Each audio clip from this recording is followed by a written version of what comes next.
galateeffatanii. Amma viizaa yoom deemta siin jedha? Torbee irraa as dhufee ture dhugaan kennaa dheeti. Eshi. Achumaa sodaadhee kalee. Dhuftee sodaattee deemtee maati? Dhugaan kennaa sodaadhee kalee. Dhugaan baa. Asii nama viizaa rukutamuu fi argaa tureettanii turtan.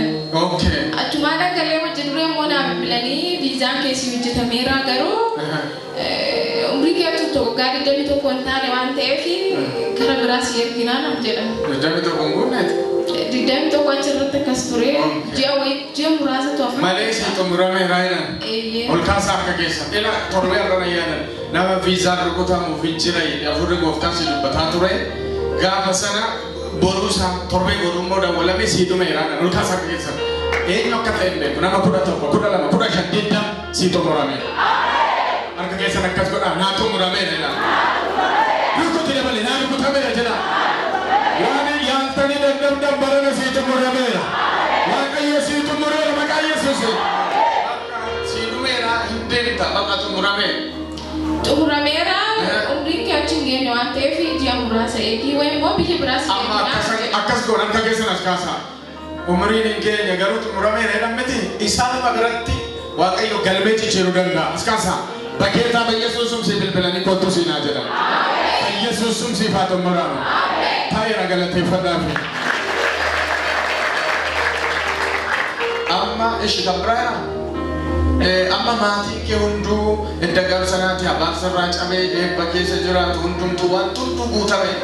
Gooftaan galgaalee attis si kunoo si xumurame guyyaa 15 amma obboleettiin tokko deemteetti torbee lama moo waan keessatti lafa kana godho naannoo kana jiraatti beektu dhukkuba sukkaara giffiitii riifarii barreeffamee lafa kanatti guyyaa roobiidha. Waaqayyotti dubbatee mallattoodha giffiitiinis cabee sukkaarris suuqiitti dacha'e hundumti isaa isheenis hin deemte waggaa meeqattee waggaa torba malu paaspoortii baasuudhaaf rakkachaa turte torbee tokko waan hin guunne gidduutti xumurame ta'uu dhugaa baatii konan laadhaan jettee natti dawwalaan turte amma sararra jirtu yeroo dhageessu kana waggaa torba kan ishee garuu guyyaa 15 gidduutti xumurame mee galanni jiru sin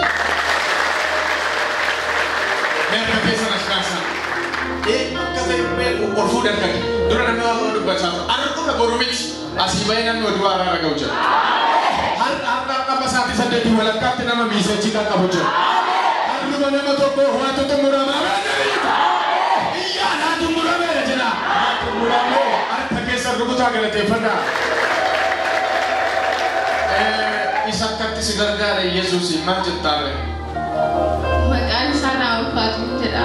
Ulfeessaa fi kaamaqaasa. Amma bara kana nama baay'eetu Waaqayyo bara milkaa'ina isaanii jedhe. Mee harka keessa rukutaa ani milkaa'eera jedhaan. Barri kun bara maaliiti?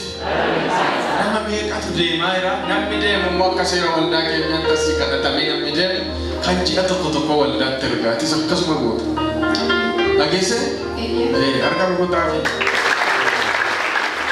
itti dabalaa galateeffadhaafi.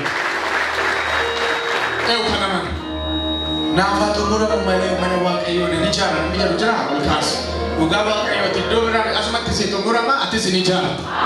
Inni eebbifamta. Si ta'eera. Isa akkatti si gargaare gooftaa si galateeffatanii si kabajaniiru hin deemta silkicha kennitaa fi achi karaa ijoollee charchi keenya amma baay'eedha iddoo tokkotti waliin kadhannaa dhume qaba. Galateeffatan.